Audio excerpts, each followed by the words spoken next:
ഇന്ന് free day അല്ലേ, വാ നമുക്ക് ഷോപ്പിങ്ങിന് പോവാം. ഇന്ന് പോണോ? വേണ്ട. ഒരു ദിവസമല്ലേ ലീവല്ലേ ഉള്ളൂ. ഞാൻ rest എടുക്കാം. അതുകൊണ്ടല്ലേ പറയുന്നേ, ഒരു ദിവസത്തെ ലീവല്ലേ ഉള്ളൂ. എന്നും ജോലി ചെയ്യുന്നില്ലേ, ഇന്ന് ഒരു ദിവസത്തെ ലീവല്ലേ, വാ പോവാം. ശരി, അതിന്റെ കൈ സുഖമില്ലായിരിക്കും. പിന്നെ നമ്മൾ എന്തിനു പോകാൻ വേണ്ടി പോകും? അതൊക്കെ കുഴപ്പമില്ല. ഓ വേണ്ട, ഇന്ന് പോകണ്ട. ഓക്കെ, നീ ഒരു കാര്യം ചെയ്യ്. ഞാനിവിടെ ഇല്ലെന്ന് വിചാരിച്ചു, ഞാൻ ഓഫീസിലാണെന്ന് വിചാരിച്ചാ മതി. ഓക്കെ, ഓഫീസിലാണെന്ന് ഞാൻ ആ വിചാരിക്കുന്നു. Okay okay. വാ. എന്ത് നല്ല ചായ. എനിക്ക് ചായ ഇല്ലേ?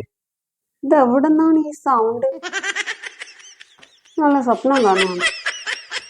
ആരായി പറയുന്നത്? ചേട്ടൻ ഓഫീസിലാണല്ലോ. ആ, ചേട്ടൻ ഓഫീസിലല്ലേ? ഇന്ന് എനിക്ക് മാഗി ഉണ്ടാക്കി കഴിക്കാം. അത് നല്ല ഐഡിയ. മാഗിയാ? മാഗി ഉണ്ടാക്കണ്ട. മാഗി എനിക്ക് ഇഷ്ടമല്ലെന്ന് അറിയില്ല. എനിക്ക് മാഗി ആർക്ക് വേണം? ഇതെന്തോ എനിക്ക് എപ്പോഴും ഈ സൗണ്ട് കേൾക്കുന്ന പോലെ, ഇത് ആരോ പറയുന്നുണ്ടല്ലോ. ചേട്ടന്റെ സൗണ്ട് പോലെയാണല്ലോ കേൾക്കുന്നത്. ചേട്ടൻ ഓഫീസിലല്ലേ?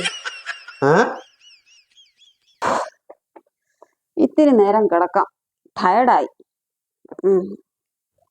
എടി, എനിക്ക് വിശക്കുന്നു. ഫുഡും എല്ലാം താ കഴിക്കാൻ.